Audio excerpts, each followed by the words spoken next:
Muito boa noite, minha gente, como vão? Tudo bem? Estamos começando mais uma live aqui no meu Instagram, Ed Camargo, né? E eu quero me apresentar a vocês, falar um pouquinho qual que é o objetivo dessa live, com quem que nós vamos falar hoje e conversar um pouquinho com vocês. Enquanto o pessoal vai entrando na live também, eu vou conversando e vou explicando o propósito disso aqui, né? Nós estamos em recesso escolar. Eu estou aqui no interior de São Paulo, na minha família. Estou aqui na casa da minha irmã, Eudinívia, mais precisamente. Ela cedeu esse espaço para eu poder fazer essa live aqui hoje com vocês, conversando com vocês. Então quero agradecer já a Nívia pelo carinho dela organizar aqui, deixou um copinho de água para eu tomar aqui, ó. Estou aqui com meus apetrechos, né? Ganhei esses dias do meu aniversário esse DSM-5, que é o Manual Diagnóstico e Estatístico dos Transtornos Mentais, né?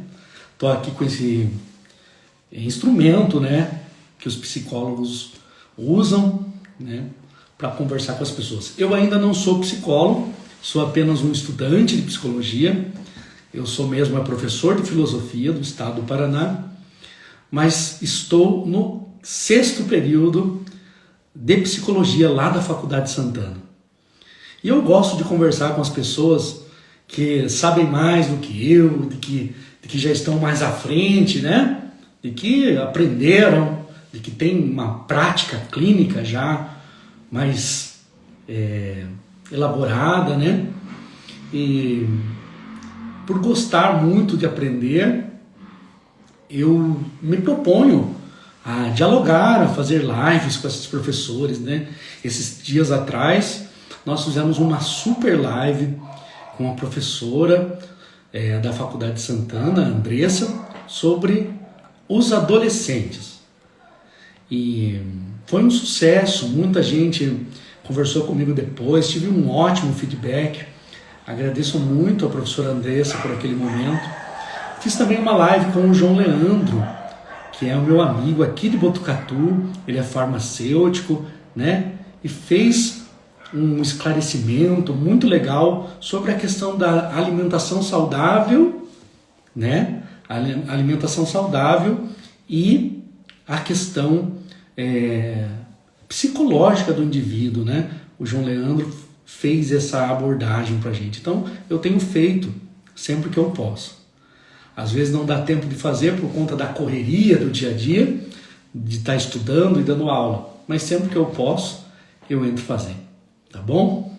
Então, para você que não me conhece, o meu nome é Diógenes Paes de Camargo. Eu tenho 42 anos de idade. Eu sou aqui do interior de São Paulo, numa cidadezinha chamada Conchas, né? E moro há 18, 20 anos em Ponta Grossa, no Paraná. Moro lá no Paraná, foi muito legal, foi uma experiência de ser seminarista que me levou para lá, né? Eu queria estudar para ser padre. E depois acabei saindo do seminário, e saindo do seminário eu fiquei morando em Ponta Grossa, onde fiz a minha vida como professor. E agora estou estudando psicologia na Faculdade Santana, né? Que legal. E eu tenho sido muito feliz ultimamente, fazendo essas lives, conversando com pessoas muito entendidas dos assuntos, né? E falando sobre diversos assuntos aí. Hoje, pessoal, eu vou receber uma professora chamada Kathleen Paes, que é lá do Rio Grande do Sul, ela é da cidade de Pelotas. E ela é especialista em psicanálise, uma professora doutora que tem um trabalho sólido lá na região dela, e ela vai falar para nós sobre a perspectiva psicanalítica dessa questão tão importante para a sociedade, que tem aparecido, né? Que tem tido uma prevalência muito grande essa questão, que é a questão do transtorno da personalidade dependente. Então eu vou ler aqui para vocês, antes de chamar ela, só o que é esse transtorno de personalidade dependente, né? Os critérios aqui diagnósticos que eles colocam, né? Por exemplo, uma necessidade difusa e excessiva de ser cuidado que leva ao comportamento de submissão e apego que surge no início da vida adulta e está presente em vários contextos, conforme indicado por 5 ou mais desses seguintes elementos. Então, uma pessoa que tem transtorno de personalidade dependente, né, ela tem uma dificuldade em tomar decisões sem uma quantidade excessiva de conselhos e reassegurar-se da opinião dos outros. Então, sabe aquela pessoa que tem uma dificuldade imensa de decidir as coisas sem o aconselhamento das outras pessoas? Pois é, quando isso chega a um estágio de excesso, a gente pode estar falando de transtorno, tá bom? A gente tem que ter muito cuidado, porque o transtorno de personalidade dependente, ele precisa de uma série de elementos para ser diagnosticado. Mas a gente pode ir encontrando pistas, né? Um outro elemento é o seguinte: precisa que os outros assumam responsabilidade pela maior parte das principais áreas da sua vida. Então, esse transtorno vai fazendo com que a pessoa tenha dificuldade de ter autonomia. Então, ela começa a terceirizar as suas responsabilidades para os pais, para o cônjuge ou para as outras pessoas, porque ela não dá conta de resolver as coisas por si só. Então, esse é um outro elemento bem importante. Terceiro, tem dificuldade em manifestar desacordo com outros devido ao medo de perder apoio ou aprovação. Isso aqui é muito interessante, principalmente porque trata da relação, no que trata com as relações de redes sociais. Então essa pessoa tem dificuldade de postar alguma coisa e de repente sentir que alguém pode contrariar a sua opinião, então ela não quer entrar em desacordo com a opinião dos outros, né?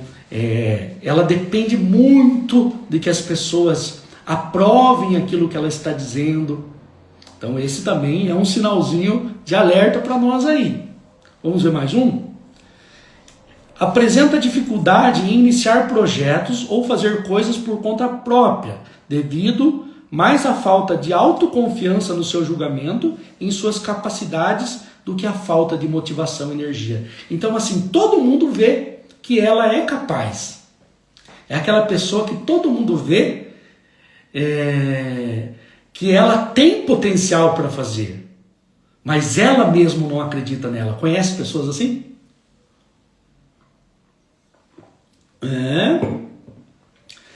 Ela tem energia, ela tem força, mas ela não tem coragem, porque a autoestima, a autoconfiança dela, de alguma forma, foram minadas, sabe? Então, esse é também um sinal de alerta aqui que o DSM está nos trazendo. Outro elemento, vai a extremo para buscar obter carinho e apoio dos outros a ponto de voluntariar-se para fazer coisas desagradáveis. Olha isso, gente. Uma pessoa que tem transtorno de personalidade dependente, ele pode fazer coisas desagradáveis a eles para agradar os outros. Ele pensa por último nele, ele pensa sempre no outro. O outro está sempre em primeiro lugar. E isso é muito preocupante, né? A gente encontra pessoas que elas são muito legais, são muito carinhosas com os outros, mas muitas vezes elas não têm esse mesmo autocuidado. Pode ser um sinal também. Outro, sente-se desconfortável ou desamparado quando sozinho, devido aos temores exagerados de ser incapaz de cuidar de si mesmo. Então elas estão muito preocupadas, porque elas sentem que elas não são capazes de cuidar de si mesmas. Esse também é um outro elemento muito interessante. Busca com urgência outro relacionamento como fonte de cuidado e amparo logo após o término de um relacionamento íntimo. Então, você percebe que a pessoa terminou um relacionamento, ela já começa a buscar outro relacionamento para suprir essa necessidade, essa carência, essa falta de cuidado que ela sente que ela não vai ter. Olha que interessante. Conhece alguém assim? Deixa aí no comentário se você conhece alguma pessoa com essas características. E por último, tem preocupações irreais com medo de ser abandonado à própria sorte. Ela está sempre preocupada. Não consegue fazer as coisas sem fazer com os outros, não fica tranquila, no seu próprio espaço, sem depender dos outros. E as redes sociais?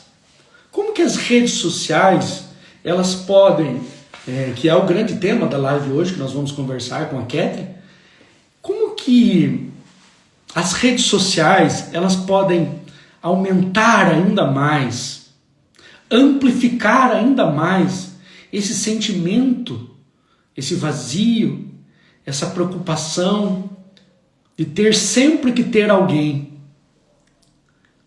É muito interessante. Quantas pessoas que não conseguem ou sentem uma preocupação exagerada se não encontrar alguém? Nós temos que pensar sobre isso, né? E hoje nós vamos conversar um pouquinho com a Kathleen sobre esse tema. Dependência emocional na era da conectividade e o outro que nunca responde. E aí? Como é que você se comporta quando você tem a impressão que o outro não responde ao seu apelo por carinho, por amor? Você fica com raiva, fica bravo, como é que é? Então, assim, eu vou chamar agora a professora Kathleen para conversar, tá bom? Para conversar comigo, e vou pedir para que ela nos dê a perspectiva psicanalítica. Por que é que nós sentimos essa necessidade quase que enlouquecedora de ter alguém que supra essa falta do outro? E como que nós vemos isso nas redes sociais, como nós vivenciamos isso nas redes sociais, tá bom? Porque isso pode causar muito sofrimento, né, pessoal? É justamente por isso que eu estou trazendo aqui, conversando com vocês sobre isso. Muitas pessoas sofrem demais, né? Consequências danosas na vida das pessoas porque elas têm essa dependência emocional.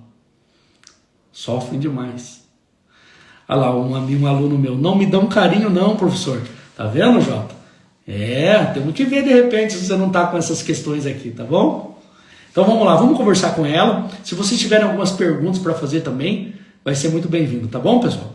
Transtorno de personalidade dependente e a questão da conectividade. Como que a conectividade, as redes sociais amplificaram, né? Isso que já está presente em nós, tá bom? Vamos lá, vamos chamar a Kathleen Paz aqui, tá bom?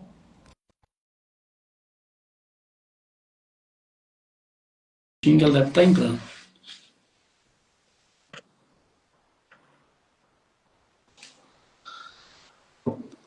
Olá, boa noite. Boa noite, Kathleen, tudo bem? Tudo? Estamos falando de onde? De Florianópolis ou de Pelotas? Eu estou em Pelotas. Das férias estarei em Florianópolis daqui uns 10 dias. Você não entrou de recesso ainda aí na universidade? Não, agora a gente está finalizando o semestre. A gente atrasou um pouquinho, porque aqui no Rio Grande do Sul, ano passado, deu as enchentes, né? E aí a gente teve um pouquinho assim de atraso no semestre do ano passado, que acabou empurrando um pouquinho além esse ano, né?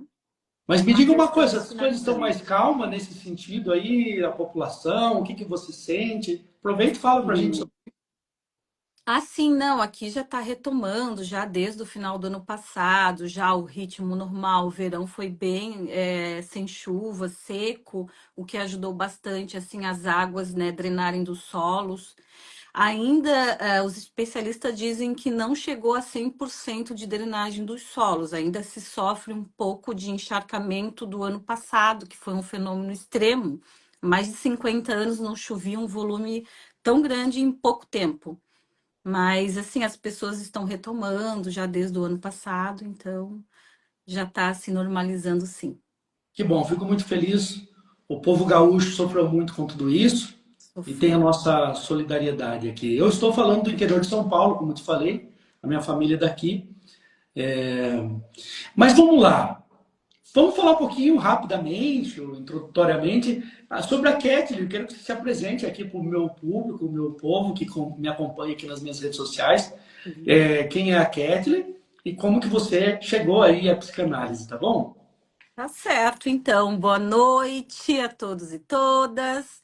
É um prazer estar aqui com vocês. Agradeço muito, muito ao meu grande amigo Edi, que a gente se acompanha nas redes já há algum tempo. A gente compartilha um amor muito grande pela filosofia e também pela psicanálise, né? Eu tenho também uma base na filosofia, depois eu fiz a formação em psicanálise e trabalho na universidade também como professora, sou também psicanalista, pesquisadora, e a gente tem esse ponto de cruzamento aí, né, de filosofia, psicanálise, enfim. Eu comecei a minha formação no meu doutorado. Eu tinha assim uma carreira muito tradicional na academia, desde a graduação, já percebi assim que eu gostava muito de teoria, de fundamento, de epistemologia, e eu fui seguindo a carreira acadêmica já fazendo mestrado, doutorado com a intenção de fazer concurso público. Durante o doutorado, o meu tema de pesquisa e o meu objeto de pesquisa foi o sujeito. Então, eu fiz um percurso na história da filosofia, na história das ideias, sobre a noção de homem, depois de sujeito, a partir ali da escolástica tardia, que é a Idade Média, e os grandes autores ali e pensadores dentro da área da teologia e da filosofia, como Tomás de Aquino, Santo Agostinho.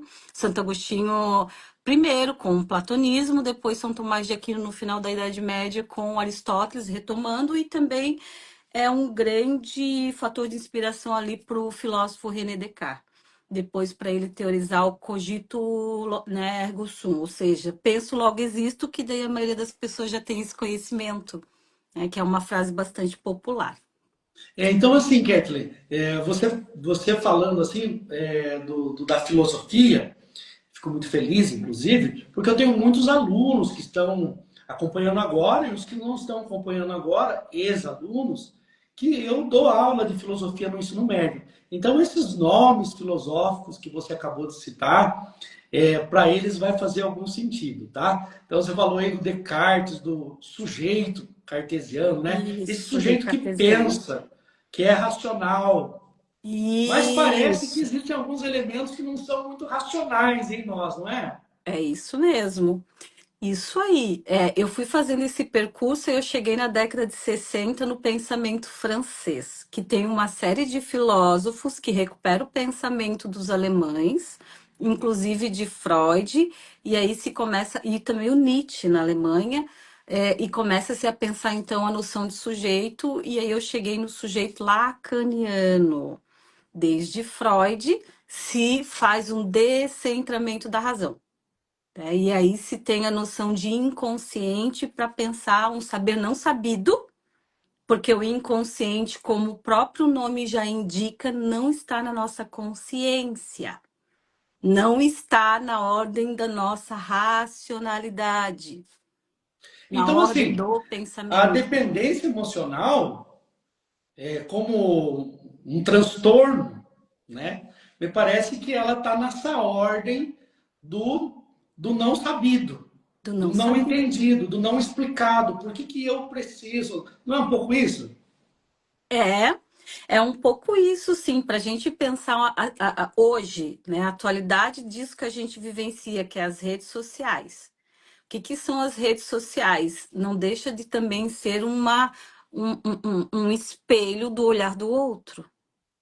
Aí a gente entra nas questões narcísicas também, que vão ser trabalhadas por Freud, por Lacan, numa outra chave de leitura que não é a da psiquiatria, com as questões de transtorno narcisista, o narcisismo como uma etapa do desenvolvimento da subjetividade humana, que é a formação dos nossos processos de construção de uma possível identidade, ou seja, do eu. E o eu é a sede da consciência. Nós temos então a consciência, que é onde a gente racionaliza, a gente usa a razão, que é uma categoria da filosofia, uma categoria da psicanálise é a consciência, mas a gente tem essa divisão dessa fundação que é o inconsciente, que também é uma outra forma de saber. É um saber não sabido, por quê? O inconsciente não é aquilo que está no nosso campo de sentido. É um não sentido. Que daí o Lacan vai aproximar dos registros dele, da realidade psíquica, que ele trabalha um pouquinho diferente de Freud, que é o imaginário, o real e o simbólico. Certo, mas vamos por partes, senão nós vamos. Vamos, São acaba muitos envolvendo muitos conceitos e o assuntos, né? nosso povo. Então vamos lá. Se a gente fosse definir assim, porque existe uma definição, que eu estou aqui com o DSM, eu ganhei esses dias o DSM, que é muito mais do lado da psiquiatria, como que você falou, Sim, é da e há uma TCC. definição de transtorno de personalidade dependente ou dependência emocional, que da psiquiatria. Como que a psicanálise, assim, categoriza isso, afirma isso? Vamos começar por aí. O que Tá. você pode... Bom, o que que a gente pode pensar então?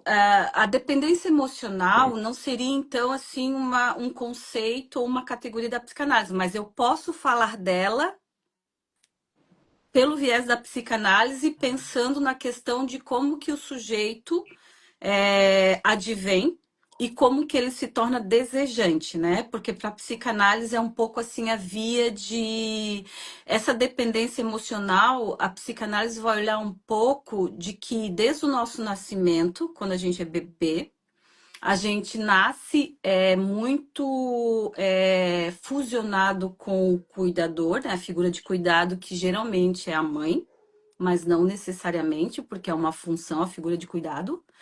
E a gente não tem, o bebê ele não consegue fazer a separação no início do que é ele, do que é o cuidador ou a cuidadora, do que é o mundo externo. Então, isso é uma dependência também.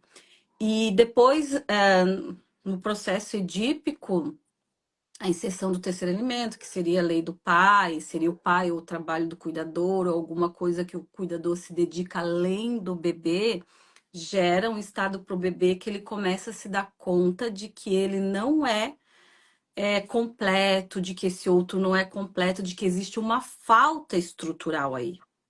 É nesse momento que habilita-se o desejo, né, no sujeito de uma maneira geral, para as estruturas ali, a gente vai generalizar, né, não vamos especificar as estruturas, e isso gera uma busca sempre por essa completude mítica e por uma pergunta que inaugura a subjetividade: o que queres de mim, né? Qual o lugar que eu ocupo no desejo do outro? Então, essa dependência a gente pode ler pela psicanálise, que a gente está o tempo todo buscando no outro, seja na família, nos amigos, na escola, no trabalho, um reconhecimento de quem Beleza. sou eu. Eu quero te perguntar assim, a dependência emocional é uma constituinte do sujeito? Ela é uma... É isso, uma constituinte do sujeito. Isso, sim, a gente pode pensar assim: a gente é faltoso por estrutura. Essa falta gera uma dependência em relação ao outro. A gente não é sujeito se não tem o outro. E o outro é sempre da perspectiva da psicanálise, o olhar do outro que nos constitui. Então a gente tem uma dependência por estrutura e dá para sim aproximar então a ideia de dependência emocional dessa prematuridade, desse desamparo qual o sujeito nasce e busca na figura do outro sempre alguma coisa que vai poder minimizar esse impacto do desamparo. Então a gente tem uma dependência por estrutura, dá para dizer. Por isso que a gente vai procurar sempre no outro alguma coisa que possa dizer da gente, completar. E aí, Daí dessa pergunta que você falou ali, o que queres o de que mim? queres de mim é que vuoi, né? O Lacan vai trazer do italiano, depois vai traduzir para o Uhum, francês, que vuoi, o que queres? Essa é a pergunta fundamental que a gente busca o resto da vida. perfeito. Então, esse é um lugar quase de ser do ser humano. Sim, a gente pode dizer que a gente está estruturado nessa falta, nessa dependência do outro, e não dá para, assim, não, né? Tem que, a gente sempre na análise busca, sempre tá reforçando laços. Agora, claro, porque assim, ó, nessa busca de reconhecimento do outro, nessa busca do amor do outro pelos likes, por exemplo, não é? Pelos likes, o que que a gente, né? A gente vai tentar, a gente tá lá, a gente está olhando o outro. As redes sociais, elas nos dão uma ilusão de como a gente tivesse intimidade com esse outro. Essa é uma ilusão porque a gente é muito movido realmente pelo a ordem do pensamento do imaginário, que é narcísico. A gente é movido por idealizações. É o registro do narcísico, o narcisismo, que constitui a nossa identidade lá na primeira infância, bebê ainda, ela é baseada em idealização. E nas redes sociais a gente mostra o que a gente quer. É um pouco aquela história. Quem vê close não vê corre. Tem até um psicanalista muito legal que tem uma fala muito legal também, assim, bastante democrática e acessível da psicanálise, que é Marcelo Veras, que ele escreveu um livrinho Self, Logo Existo, que ele vai dizer, nós somos constituídos pelas 200 fotos que a gente tirou e não postou. Agora, qual que a gente posta? Aquela que tem a luz melhor, aquela que a gente edita com filtro, aquela que a gente está no nosso melhor ângulo, mas a gente não coloca que a gente ficou 2 horas tirando 400 fotos para postar uma. É verdade. E o registro narcísico, ele nos coloca, então, diante de ideais que o que é mostrado nas redes geralmente é aquilo que a sociedade preconiza como padrão. Se somos seres de linguagem, quer dizer que o discurso social que pega uma, né, nos pressiona por um padrão que é convencionado socialmente há muito tempo, seja um padrão de beleza, um padrão disso, daquilo, de inteligência, uma série de coisas. E o que vai, né, circulando na rede é esse recorte. Como o narcisismo ele nos faz olhar para o outro, buscando uma referência de algo que a gente gostaria de ser ou algo que a gente talvez se contraponha, porque tanto a gente pode gerar olhando né, assistindo as redes sociais, a gente pode ter uma identificação positiva, ou seja, ali tem algo que eu quero, que o outro tem e que eu quero, ou alguma inadequação, alguma coisa que também me faz, talvez, uma crítica e um julgamento. Mas a gente sempre tem que pensar que aquilo que nos incomoda também diz mais da gente do que do outro. E é isso que a gente não consegue entender. Porque o Lacan e o Freud vão dizer, o eu narcísico, ele é projeção. Ele é também um pouco a criação de uma ficção de quem nós somos, porque aquilo que nós somos, a gente é uma interpretação daquilo que vem do outro.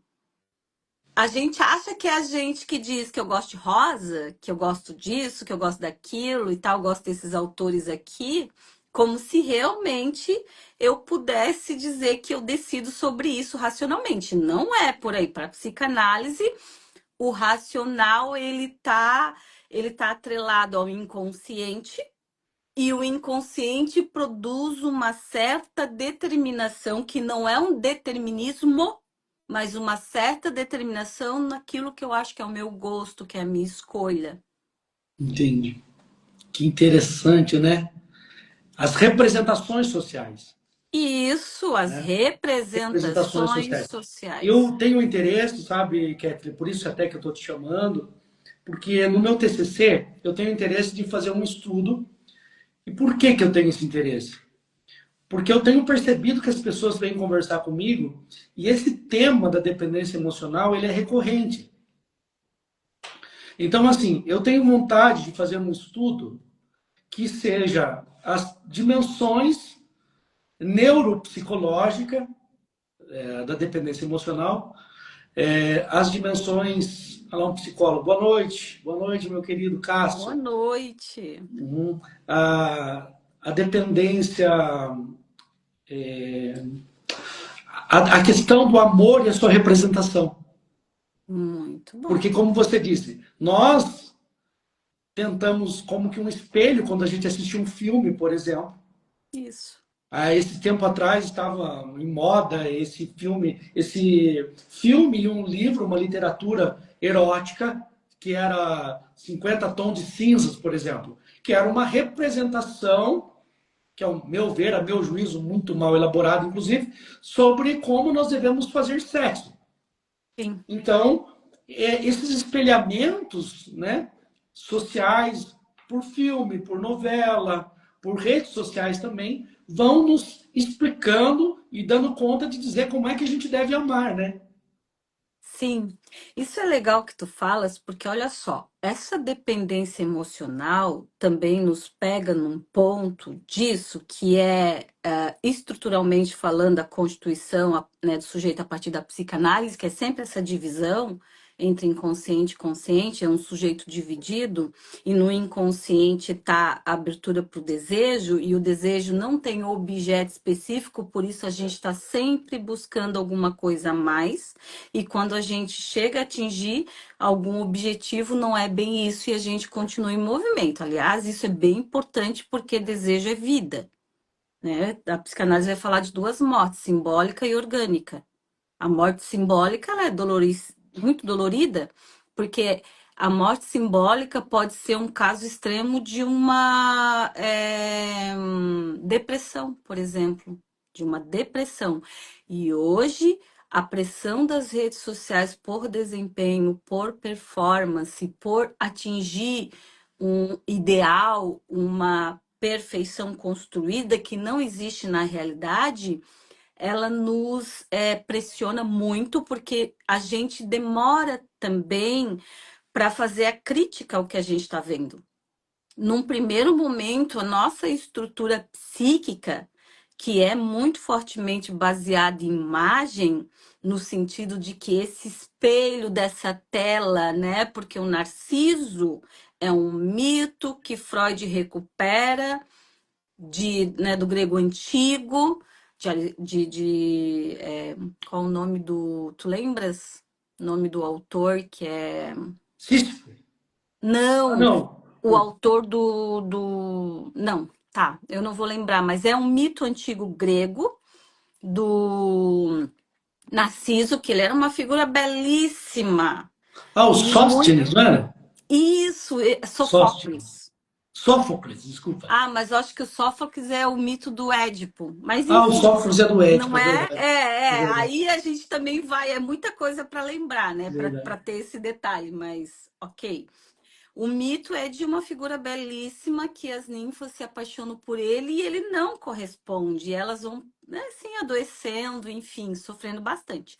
Então, uma deusa castiga ele dizendo: bom, ele vai chegar num lago que vai ser um espelho para ele, ele vai olhar, não vai se reconhecer, que ele nunca tinha se visto, e vai se apaixonar pelaquela figura, vai ficar petrificado e perecer. E foi o que aconteceu. Ele chega num lago límpido, isso vira uma lâmina de espelho, ele olha a imagem, se namora, fica ali petrificado e perece. E é isso que a gente tem hoje, que vai se fazer a leitura de que as telas são esse espelho, não é? As telas são esse espelho. E esses espelhos e as redes sociais, tem algumas pesquisas que também apontam, fazem com que os casos de depressão aumentem. Porque o que é a depressão de uma maneira geral?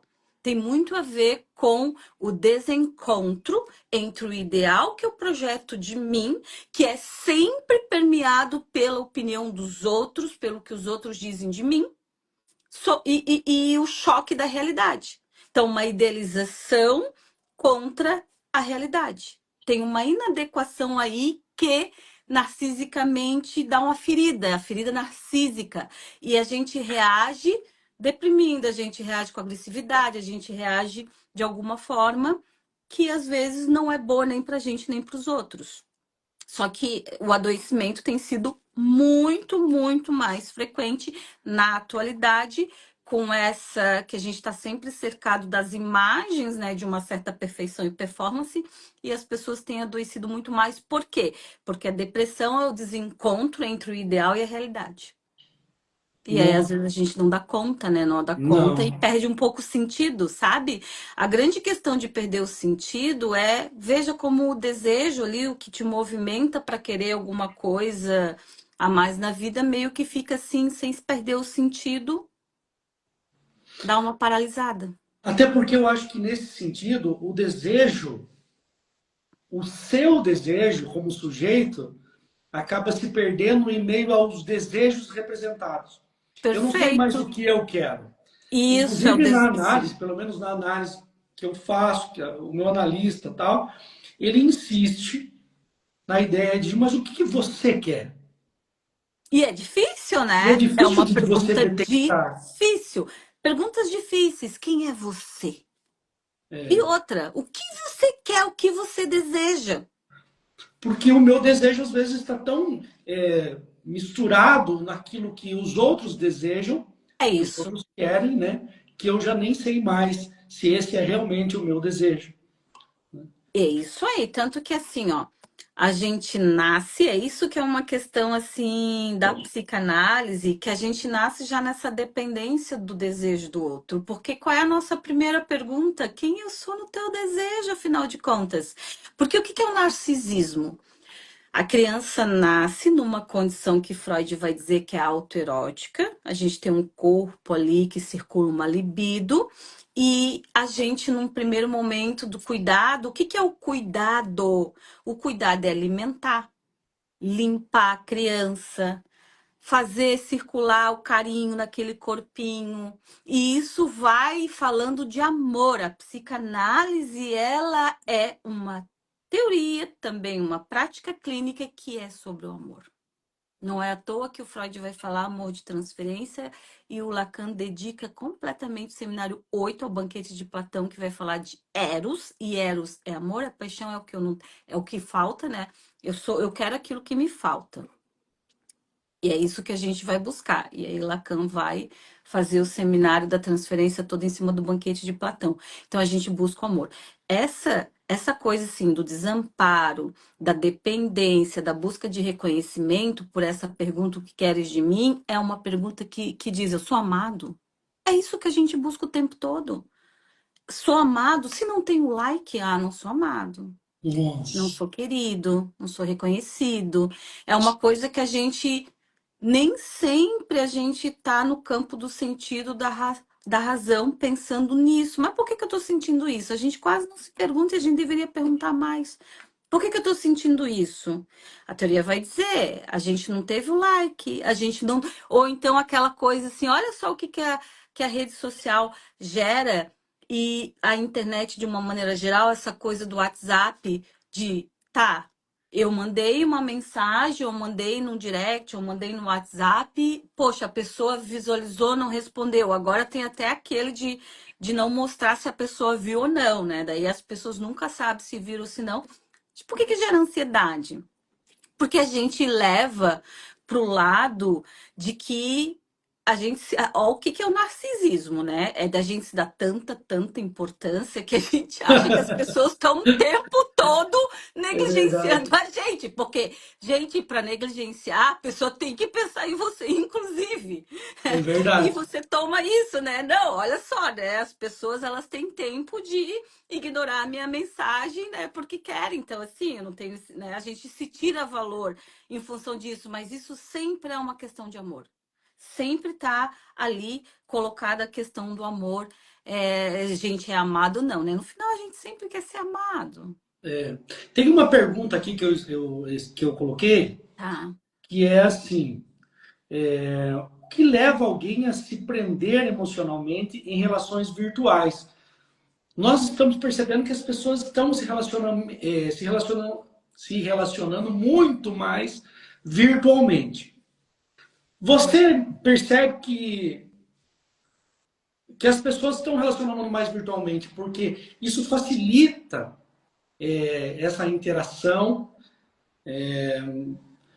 na forma como que eu evito o desamor. Por exemplo, tem redes sociais, alguns sites que assim, você não sabe quem te rejeitou, não sei se você já viu disso.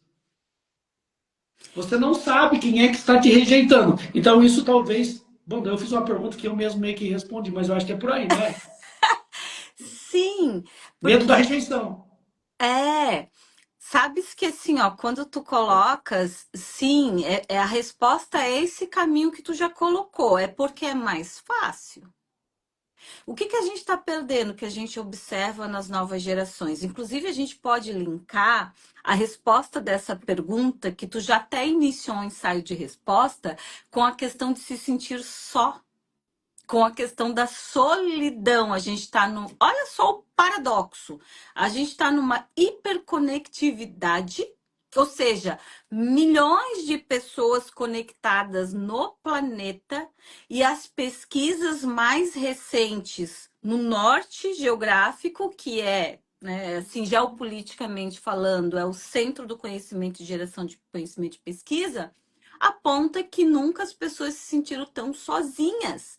Por Interessante. quê? Porque a rede social passa a ilusão de intimidade que não existe. Agora, é muito mais fácil a gente se relacionar com 100 pessoas nas redes sociais do que com duas na realidade. Por quê? Porque construir intimidade requer tempo, requer investimento, requer dedicação e as pessoas não têm mais paciência para negociar. Nossa. Para negociar. E aí fica muito mais fácil, então, dizer que eu tenho 100 amigas. Agora, me conta. Em toda a história da filosofia e das ideias, os filósofos sempre vão dizer que amigos se contam na mão de um dedo, né? Assim, aqui, ó. Tem um texto lindíssimo do Aristóteles sobre amizade, né? Isso, Exatamente, dizendo que a amizade é algo que se constrói, inclusive a chegar ao nível da contemplação, vai dizer eles, que é um nível mais elevado. Passa pelo nível da utilidade né? e chega ao nível da contemplação, onde o outro me interessa sem ele me oferecer nada em troca. Muito E como é interessante. que. Olha que bonito isso. Isso tem a ver também com a ideia de amor ali da psicanálise, que é isso, né? O Lacan vai dizer: amar é dar aquilo que a gente não tem para quem não quer. Ou seja, amar, a gente não tem o que o outro acha que precisa, que quer. Amar é justamente poder suportar duas faltas, vazios, e construir a partir disso. Amar é poder sustentar a dúvida de não precisar todo dia ouvir eu te amo, porque essa cobrança assim de ouvir eu te amo, de precisar de manifestação, é narcísica. Ou seja, está no campo do ideal. Está no campo do ideal que vai falar de amor romântico, está no campo do ideal que vai falar do que é uma relação, de que a ideia de amor que circula no senso comum é de alma gêmea. E não é Uhum. isso é mito, é mitologia. Amor é o encontro de duas faltas, não é o encontro de duas pessoas que são almas gêmeas e que de dois vão formar um. Isso é uma ficção, isso é Que coisa da inclusive é um fantasia. conceito cristão, né? Que as pessoas se casam e no dia do casamento é falado: vocês a partir de agora se tornam uma, Hum. um só corpo. E isso é renunciar à subjetividade, à identidade, à singularidade, né? De uma forma muito profunda. E não vai funcionar mesmo, né?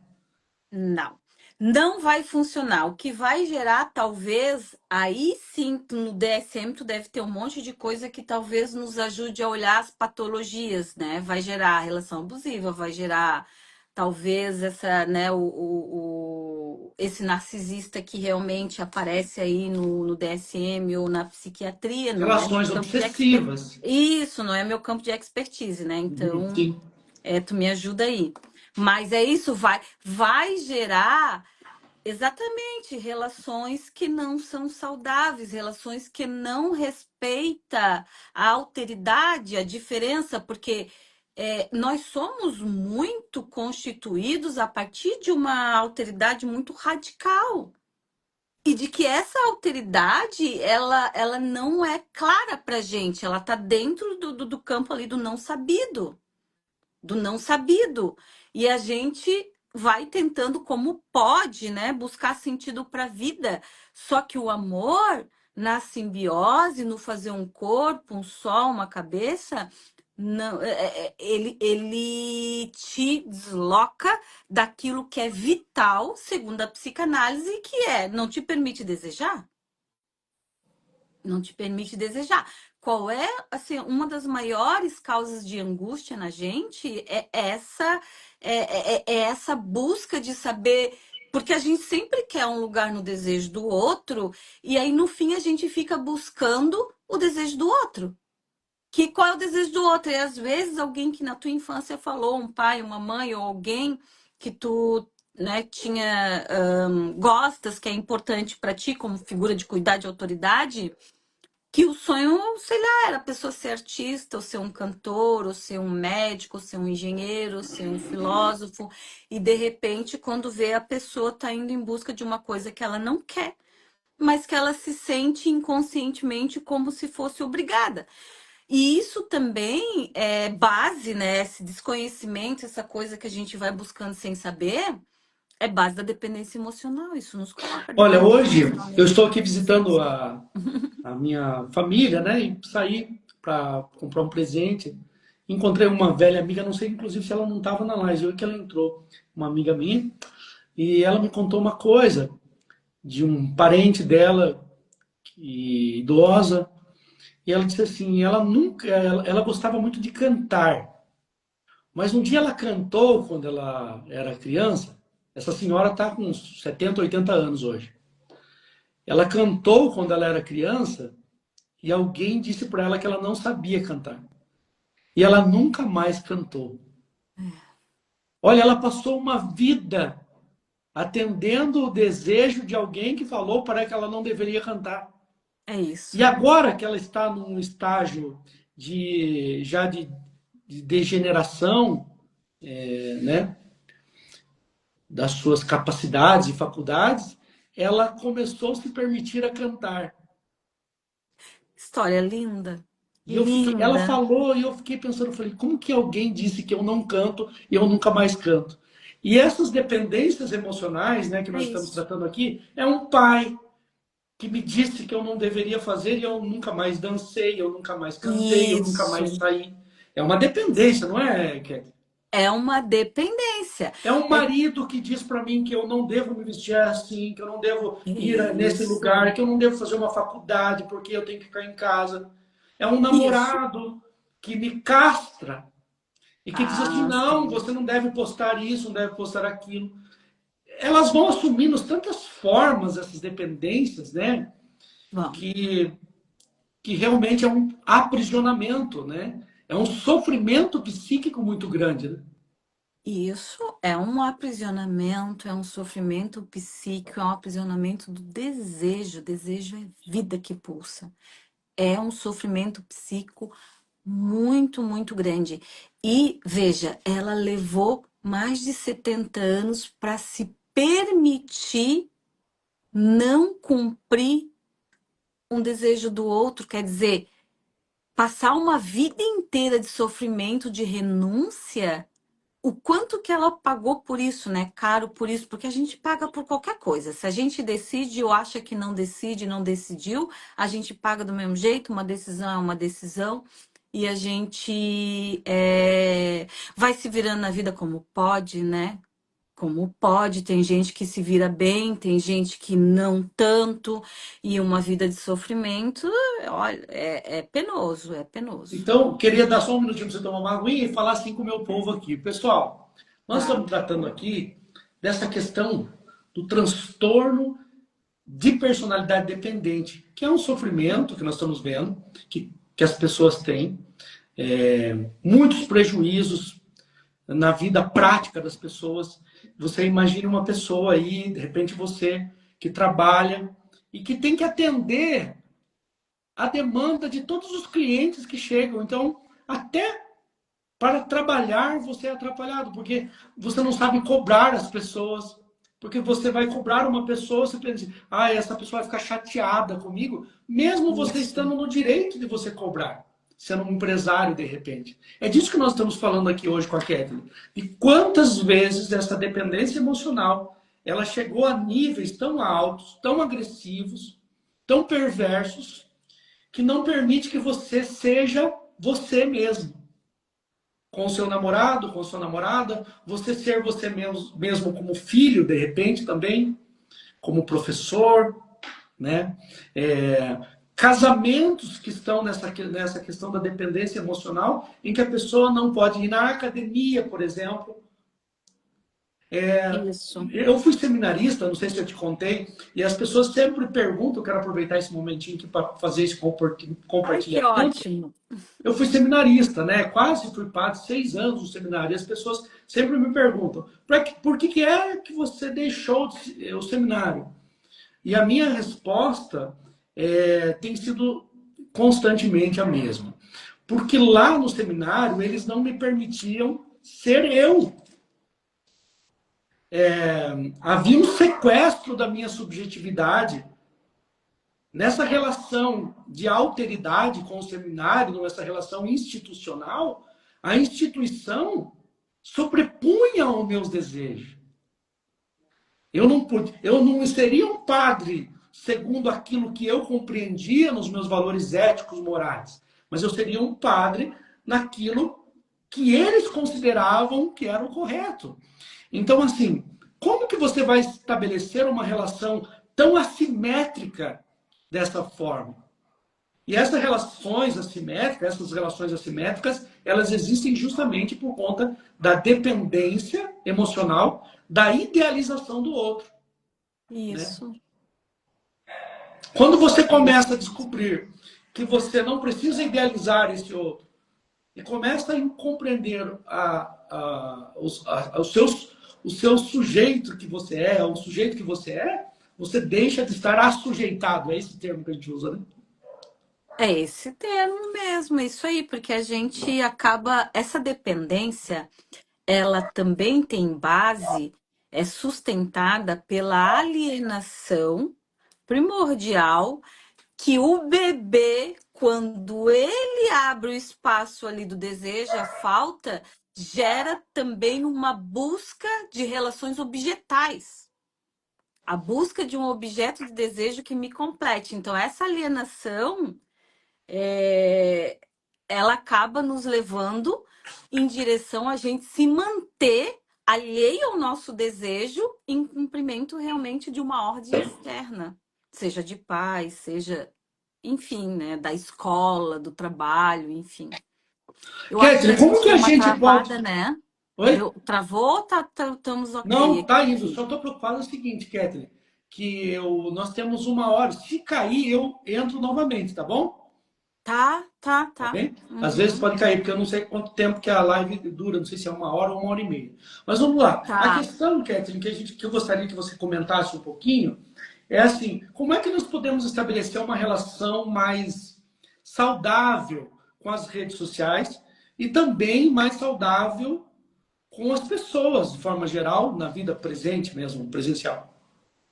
Sim, assim, ó, a construção mesmo, né, vai ser muito assim particular de cada um, mas dá para a gente pensar numa, assim, questões mais gerais que a gente pode ter como ferramenta, né? É a gente gerenciar expectativas. E aí eu vou Certo. fazer um discurso assim um pouco com um pé na psicanálise, um pé no social, um pé em outras áreas que eu atuo na universidade, porque a psicanálise é muito assim, tem uma ética da singularidade, a ética do desejo, que é particular de cada sujeito, mas a gente pode dar umas dicas gerais no sentido de que se a gente conseguir gerenciar nossas expectativas, a gente sofre menos já. Ou seja, a gente não criar expectativas muito além. Porque quando a gente gera expectativa de resposta do outro, ou seja, eu vou postar alguma coisa e né? Meus seguidores, as pessoas que eu tenho ali nas redes sociais vão curtir. Se a gente não gerar expectativas em relação à resposta do outro, a gente já sofre bem menos. E a gente também partir de um ponto de vista de sempre se perguntar por que eu estou sentindo isso? E olhar para o que a gente está vendo e sempre tentar pensar, bom, se as redes sociais mostram o que é uma figura que busca, né, o ideal, atingir o ideal aí do que é o padrão socialmente constituído de qualquer situação que a gente possa encontrar nas redes, e a gente se colocar assim, bom, o que eu estou vendo é uma imagem fabricada, é alguma coisa que busca aí um ideal de perfeição, atingir um padrão social, e isso não é a regra, né? Isso não é para todo mundo, isso não é, aliás, para ninguém. Mas, enfim, né? O que se constrói como imagem nas redes sociais, a gente não tem controle. E Certo. isso, a gente poder se permitir também abrir mão do controle. Isso é muito difícil. Hum, Muito difícil. Mas a gente não percebe o quanto a gente está tentando controlar a vida, as variáveis, as coisas que não tem controle. Aliás, a ideia de controle é justamente para poder a gente se organizar socialmente uhum. mediante isso que invade, porque o inconsciente, isso que é, como Freud vai dizer, que vem da ordem do sintoma, do ato falho, do sonho, enfim, ele simplesmente nos atropela sem pedir licença. Sem pedir licença. E se a gente não entender isso minimamente, a gente acaba sofrendo demais. A psicanálise diz uma coisa que eu gosto. A análise não é para todo mundo. Tem outras formas da gente poder elaborar nossos traumas, nosso sintoma, nosso sofrimento, mas pelo menos a psicanálise se propõe a que a gente sofra menos. Elimina o sofrimento, mas sofre menos por bobagem. Por quê? Porque, de uma maneira geral, os neuróticos, o sujeito, ele é aquele que está se tentando se antecipar, isso gera ansiedade, a uma série de coisas que nunca vão acontecer. Nossa. A gente é uma máquina, o Freud vai falar, o Lacan, uma máquina infernal de pensamento. A gente sofre por excesso de pensamento que a gente não controla. Por exemplo, Simplesmente né, a a gente gente não ia fazer essa controla. live. Tava pensando quando tava falando. Aí, só que pode ter uma repercussão que eu não controlo, o Exato. que vão falar de mim? O que, que não vão falar? Se achou bonito, se não achou bonito. Gente, a gente não tem controle sobre o que as pessoas sentem, pensam, imaginam sobre nós, É né? isso, Edi. É isso. Então Isso eu é acho que assim, legal. se tem uma coisa, Exato. pessoal aí que está ouvindo, que a análise, eu estou aqui fazendo uma propaganda da psicanálise, porque eu serei futuramente psicanalista, estou me preparando para isso. Muito bom. Se eu tenho uma coisa que eu posso dizer que a análise pode ajudar, é, como você falou, nos libertar dessas representações sufocantes e dessa expectativa do que vão dizer ou não vão dizer a meu respeito. Não me interessa e não nos interessa. Né? Sim, Porque senão a é gente fica isso de uma mesmo. forma amarrado, uma camisa de força do imaginário, né? É isso. O imaginário é uma prisão, nos coloca numa prisão. E as redes sociais é uma representação, vou usar a tua palavra que é muito boa, é uma representação do imaginário enquanto ideal social. E se a gente começar a se dar conta de que o outro fala de qualquer pessoa, inclusive de mim, diz mais do outro do que de mim, a gente começa o processo de libertação. A gente Sim. começa o processo de libertação. Nossa, que maravilha. O que você. A pergunta última, acho que é uma das últimas já que a gente foi falando. Como a escuta psicanalítica pode ajudar alguém que está preso a um ciclo de dependência emocional? Como é que esse processo ocorre? Você deve estar atendendo bastante gente. Como que isso vai acontecendo nesse processo? Fala um pouco pra gente. Sim, a escuta, a gente busca escutar a via do desejo ali do paciente, mas o que que acontece? O paciente não sabe. Só que a gente vai escutando a historinha dele, e na historinha dele a gente vai isolando aquilo que realmente ele vai repetindo enquanto sintoma de uma posição. de uma posição. Vou dar um exemplo assim clínico para ficar um pouco mais fácil, teorizar um pouquinho, dar um exemplo. O que a gente vai pegando na escuta, finamente, e por isso leva tempo, e é uma escuta muito atenta, uma escuta cuidadosa, uma escuta preparada, é o que ele repete enquanto posição, que a gente vai conseguindo construir a historinha que ele pode dizer assim, eu não consigo evoluir na empresa, eu estou sempre quase conseguindo aquela promoção e de repente eu não consigo, e daqui a pouco eu perco o emprego, eu saio, eu fico, não consigo aguentar certas situações. E aí a gente vai vendo, bom, aqui parece que tem alguma coisa que está aparecendo de alguma coisa que repetia na relação familiar, que vai repetir na relação de trabalho, que muitas vezes uma ideia assim de que foi lançada na família de que a pessoa é aqueles ditos, como você falou, que alguém disse, você não sabe cantar. Se a gente fosse escutar a história de pessoas que são desestimuladas na infância por qualquer dito, por qualquer palavra que se torna uma ordem, que repete inconscientemente na mente da pessoa, desviando ela do seu próprio desejo, a gente não teria Lady Gaga. Não sei se vocês conhecem, né? Sim. A gente não teria o Elton John, a gente não teria uma série de grandes cantores, artistas e também intelectuais que ouviram que a pessoa não servia para aquilo, que ela não era boa naquilo, e de repente, daqui a pouco, a pessoa, sabe, conseguiu ultrapassar aquele dito, não levou 50 anos nem 60, e se tornou, sei lá, um grande destaque. Por isso que esses ditos, né, da escuta aqui, ó, psicanalítica, muitas vezes é isso que a gente consegue perceber. A gente consegue perceber que um dito do tipo que você não vai conseguir chegar no lugar que você quer porque você não tem, né, não tem, assim, o talento para isso. Muitas vezes a pessoa incorpora como essa senhora que se libertou depois dos 60, 70 anos. E aí vai repetindo sempre uma coisa de não parar emprego, não conseguir a promoção, porque está preso nesse dito. E para se libertar disso, geralmente a pessoa realmente precisa de análise, ou às vezes ela pode se libertar por outros meios, né? Mas a análise sempre é um bom meio para essa escuta e para a gente ir construindo esse entendimento de por que tá ali, ó, sempre batendo na porta, né? Sempre ali, ó, nadando, nadando, nadando e morrendo na praia.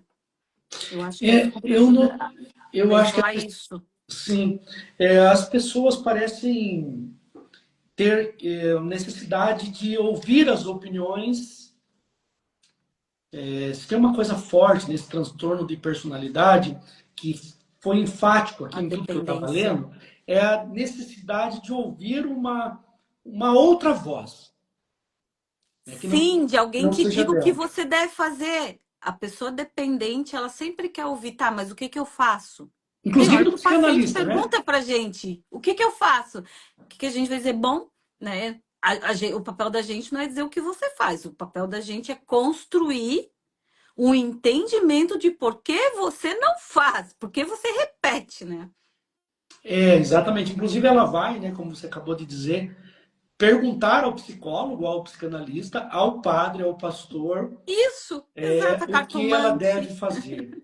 Porque a dependência dela, a dificuldade de se ouvir, de autogerenciar os seus sentimentos, suas Isso, emoções e os seus próprios pensamentos, impedem ela de tomar essas decisões. Você acha que eu devo separar?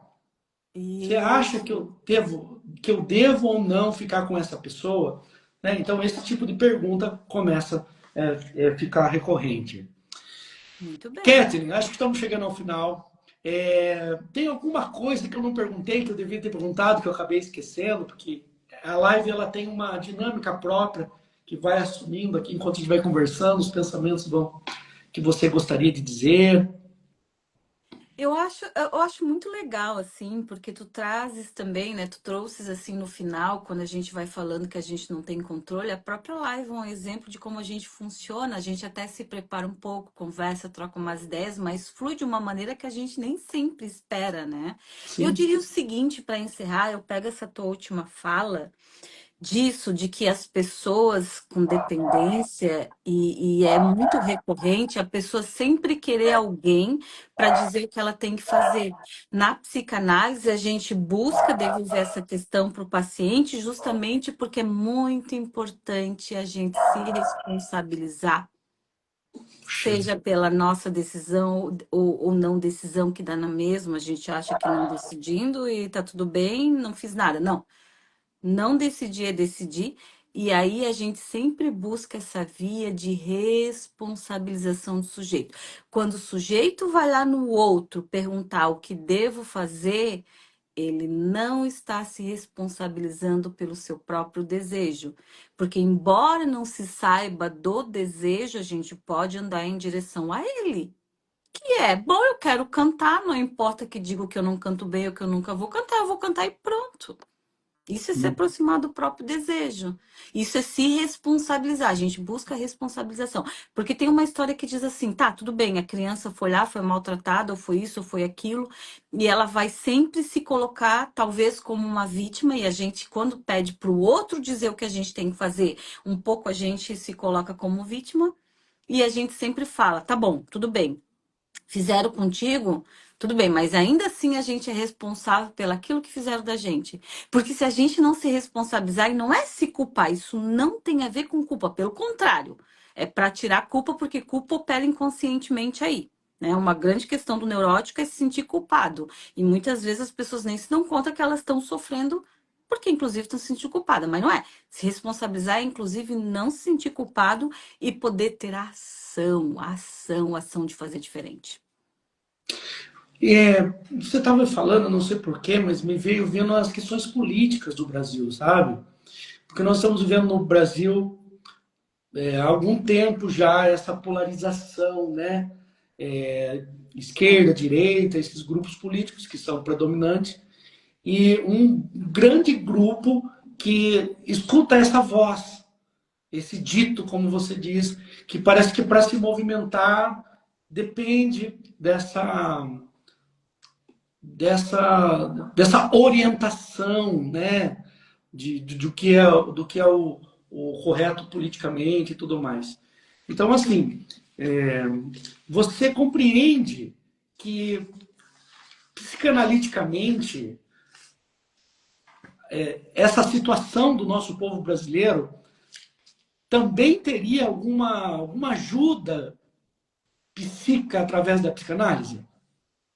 Olha, tem um texto do Freud que explica esse tipo de busca na esfera pública, né, do político, de alguém que também vai botar uma ordem aí social. Psicologia das massas, não é? Psicologia das massas.